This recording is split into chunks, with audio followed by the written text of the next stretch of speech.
Is love really not enough? We always hear the statement, love is not enough, love is not enough. Well, I want to ask you today, is love really not enough? Stay tuned. Let's try and answer this question together. Welcome back, everyone. My name is Zenaida, and I am so happy to have you all here with me today. It's my pleasure. Thank you so much. Please, if this is your first time on this channel, click on the subscribe button. Also, click on the like button. Please do this for me. Subscribe to my YouTube channel. I promise you lots of very helpful and very helpful and important information and gist and discussion. So please click on the subscribe button. For those of you who have been with me or who are old here, even though this is a very new channel, I want to appreciate you. Thank you so much for doing this with me and for me. Okay, so let's answer this question in today's video. Is love actually not enough in marriage? Is love actually not enough? This is something that I've been thinking of for a while, because I always hear this statement, love is not enough, love is not enough, love is not enough, and I agree to a certain extent, right? But let me not jump faster than myself. Let's define what love is, right? I believe that we have to first get the definition of love before we can even try to answer this question. Okay, so what is love? What is the definition of love? For me, I think that our definition of love is faulty. Okay, I think the way that we define love is actually faulty, and I'll start with the with what is called eros. Okay, eros, and I think that this is what a lot of people define love to be. Okay, there are different kinds of love out there.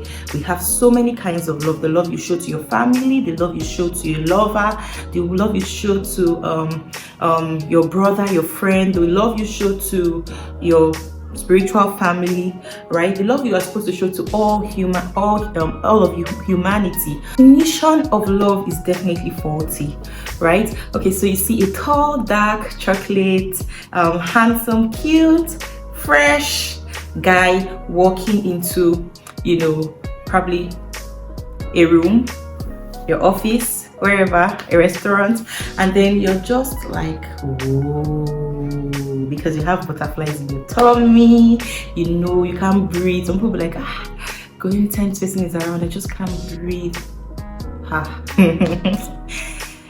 All those funny things, all those feelings, we call it love, right? We call it love. And this part of these kinds of feeling, this relationship, this erotic feeling that we have, is actually a very important part of marriage. Is a very important, critical aspect of marriage, right? But it is not love. I don't think it is love. I think that it's just feelings. It's just you being attracted to someone for whatsoever reason. For some people, it's because they find that person attractive. The person is light skin. The person is chocolate skin. The person is tall. The person has long hair. The person, you love the way their skin is. You love the way they talk. You just love their attitude. You just love their their charisma. And you're just attracted to them because of all those different reasons, not necessarily because you know them, not necessarily because you actually connect with them, but you just like something about them, something usually physical, right? So this kind of love, right, is actually a very surface level, very on the surface, and shallow kind of feeling. Okay, and most of us, a lot of people, before you cross into marriage with your partner, of course this part happened. Okay, this part happened. You just see somebody, you just start having butterflies in your tummy towards the person, and everything in this kind of relationship is actually very, very superficial, and it's very feeling based. Okay, so when that person annoys you, what happens? When the butterflies in your tummy fly away, what happens? Do you understand? This is where we get it wrong. We call this thing love. The person buys you gifts, right? Because this is romance. We're talking about romance here. Okay, it's eros. It covers romance, the romance side of, you know, love, the romance side of relationships. Okay, so the person buys you gifts, the person you like physical touch, you know, you like words of affirmation. The person is always telling you sweet things, and you're like, oh my god, I just love this person, I'm in love with this, I'm falling for this person, right? And this part happens for most couples before they go get into marriage. Okay, and it's a very good thing. It's a very, you know, it just makes marriage sweet, it makes it fun, it makes it, you know, that vibe that you know, is there, and that's very good. And this is something we must also learn to preserve and nurture even after we get married, right? Because yes, you can fan eros, right?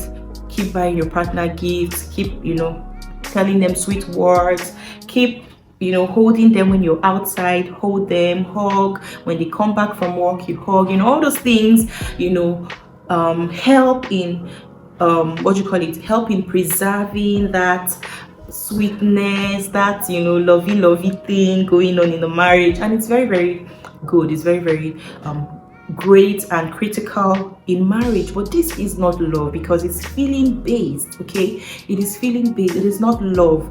It is just feelings, and it's just, you know, very physical. Okay, so this is a faulty definition of love, and this is where a lot of people stay, or this is what a lot of people mean when they say that they love someone. Okay, so let's go into the next part.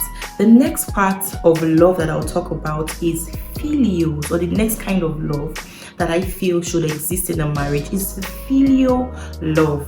Okay, and this is what we call brotherly love. This is the second one, brotherly love, phileo. Okay, it's the love that exists between friends.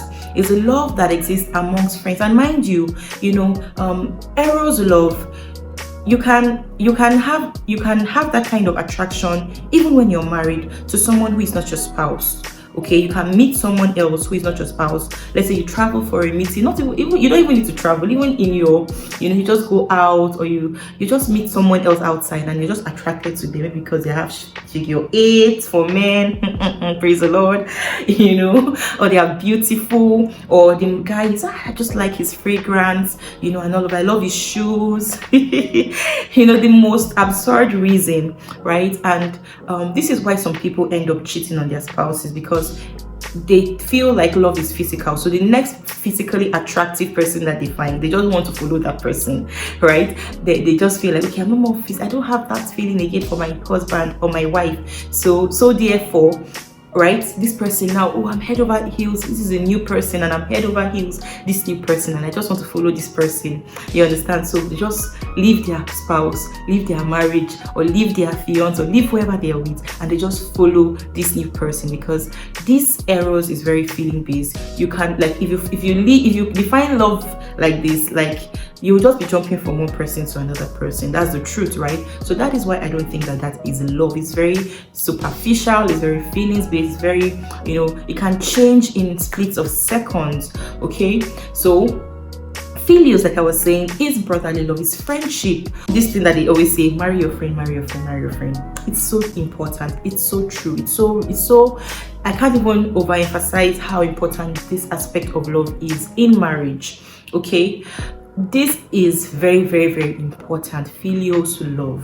Okay, you need to get married to, or you need to be with someone who is your friend. And what does this mean? What do I mean when I say someone who is your friend? Okay, to me, for friendship means someone that you connect with, right? Someone you're not, it's not only your partner that is your friend, right? You have other friends, either female or male friends, right? And you're friends with them because you share a common interest. There are common interests involved. You share a common interest with this person. You just meet somebody, and you just, you know, you love this particular sport, really, and that sport can just become what, you know, makes both of you bond. Or you just meet someone and the person is just, oh, I love God, I love Jesus, oh, and then you two, you're a Jesus person, like, oh, you love Jesus so much, I love Jesus so much. Then you just become 5 and 6, because that is the common ground. That